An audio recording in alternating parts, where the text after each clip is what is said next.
Oh, hey, hi. Nice of you to join me today. I didn't see you standing there. So hopefully this will be the last time you see me sitting in this empty engine bay, because today we're installing the engine.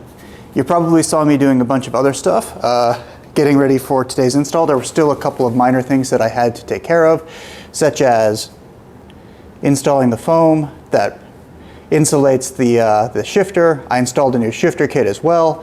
And we also had to make some block-off plates and install a throttle cable, which was a lot of fun. So we'll talk a little bit more about that later. But let me get over there and come to you. Let me show you what I've done so far. All right, so as I've talked before about, the engine is all set and ready to go. And then just because I am super, I like to go through checklists of things in my head. So I have each step of the way that is all set up with all of the tools and all of the pieces that are in place. So I want to minimize as much entropy as possible and make it so that way this gets done very, very quickly today. So the steps to install the engine at this point are: 1, remove the hood. 2, connect the heater hoses. Connect the torque tube. Connect the passenger side mount. Connect the driver's side mount. And then attach the cross member, and then we should be good to remove the hoist, and we'll all be set and ready to go. That's pretty much it for today. So those are my plans. I've gone over it over and over again, and I think this is going to go fine. So I guess we'll wait and see.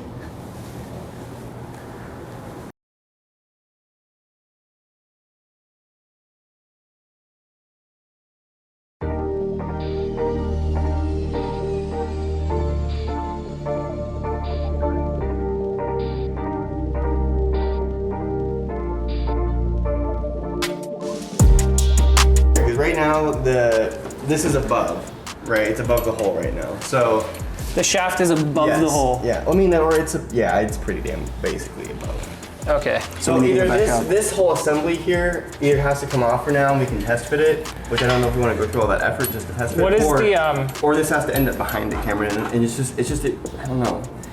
This seems like it should be a flush for like a modified. How is our left and right alignment right now? Right now, this corner has to come up. Did I don't know if I left enough hose here. Just a second, guys. That's not long enough. No. Oh well. Not oh well. That means I have to. That's yeah. We're gonna need. This hose is long enough, but this one is not. Do you have more of those? I don't. All right, so we're back in the garage. Been a couple of weeks since the last install attempt. I've reworked some of the stuff. Let me show you kind of what we're going to try to do, and we'll go from there. So starting with, come a little closer.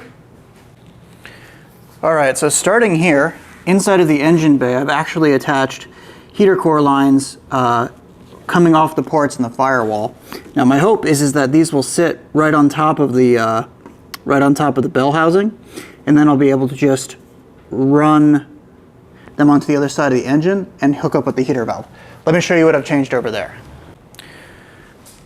All right, on the heater valve side, I was being incredibly careless, and I just sort of thought that like cramming it in on the back would work. But it was, for one thing, the hoses were kinking. So even if I did get it in, they weren't doubling back on themselves very well. So I have some curved pipes and some connectors. I'm hoping that these will be in place. They're a little long right now, and I don't have them clamped down. But essentially the big change here is that instead of having it sit right here where it was bouncing into the firewall, I've got this big 3/4 inch line coming off of the rear coolant flange and taking it around to the side of the engine, so it'll sit down closer to the oil filter. So my hope is that the coolant lines will run through here, and that should clear it for install. So I guess we'll give it a try.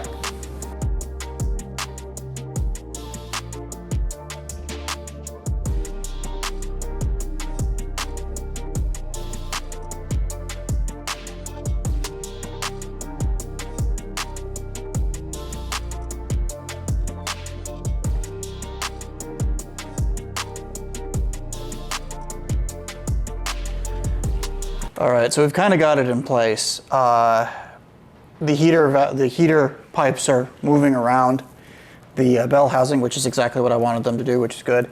The downside is that I'm having trouble sort of getting everything to line up. So I'm going to approach this sort of one at a time. I'm going to prop up the drive shaft so that way it'll angle up towards the bell housing, and then I'm going to lower it into place, and then it's just a matter of getting it across on the x-axis. So first things first, let's get it situated with the y, and then we'll push it in with the x. So unfortunately this time around it was impossible for me to get the engine in because of the attachment points that I had made for the hoist to the engine itself. By connecting to 2 points as opposed to 4, I really wasn't able to manipulate the engine in such a way that it would line up appropriately. Alright, third time's a charm. So this time I've attached the engine at 4 separate places. One here at the back point of the hoist list, one at the normal place where it's supposed to go, and then 2 others. And 2 others here and here, and those required some big ass bolts. So I'm hoping with all 4 places together that we should be able to sort of wobble it into place as needed. So I was worried these wouldn't hold the engine, but it looks like it's holding just fine. I mean, it's not that heavy of an engine. I don't know why I keep stressing out about this, but it is bulky to move around. So we're right back where we started. Engine is at least more level with where it needs to be. Let me give you a better view here.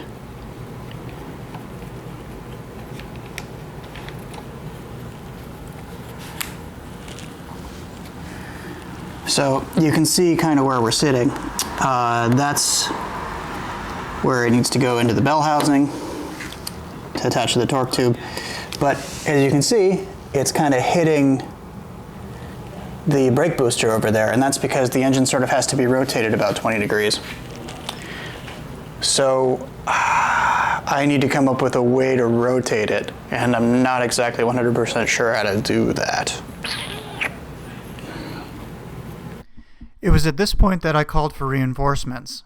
My friend Lee, who's a mechanic at a local shop around here, who you might remember from one of the earlier videos where he helped me install the rear main seal on my engine, climbed under the car and essentially just pushed it into place.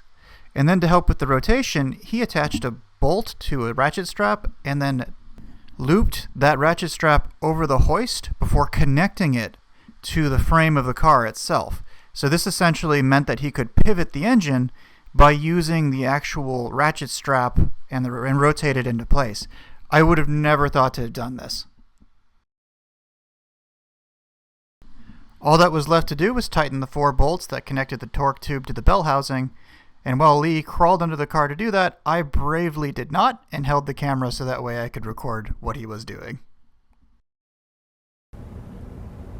Alright, so now that the engine is mounted, we just need to get the engine mounts and the power steering pump in, and that'll be it for today.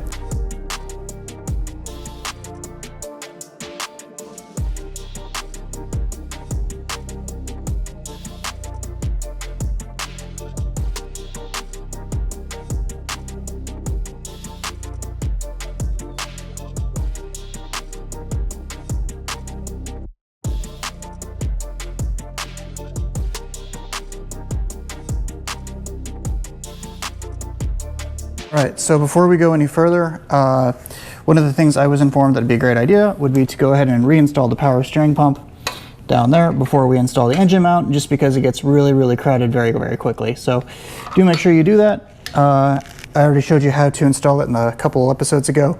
I'm just going to redo it. All right, so this one's going to be a little more tricky to get to, and I'm not sure if you can see that around my arm, but essentially it just sort of wraps around the oil filter there. So this whole side is going to be so much more crowded and harder to work on. So I've got some stuff in here. I just need to kind of push it all out of the way and then hopefully get in there and fasten it down.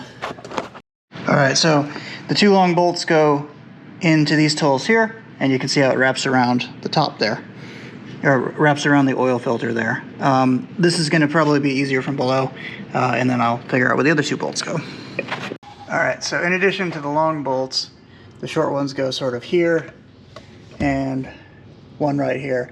Deciding not to be outdone by Lee, and not because I didn't have someone else to help me hold the cross member, I quickly scrambled underneath the car and pushed the cross member into position by connecting the pucks onto the actual cross member itself to the mounts. So, in order to get this into the cross member attached, one of the things I had to do is I had to take my floor jack, and then I used that on the cross member to tilt the whole engine up a little bit, so that way I could actually get everything to mate together. So do just keep that in mind.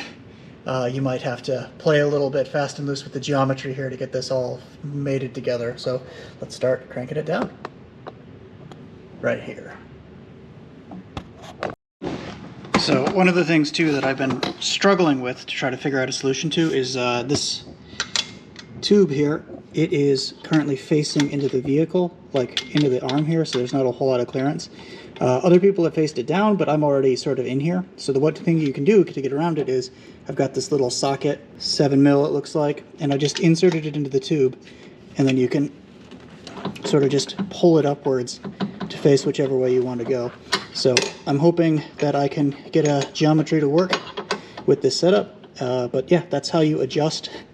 And with that, I just pushed the hoist out of the way, and the engine was sitting under its own power as soon as I torqued everything down.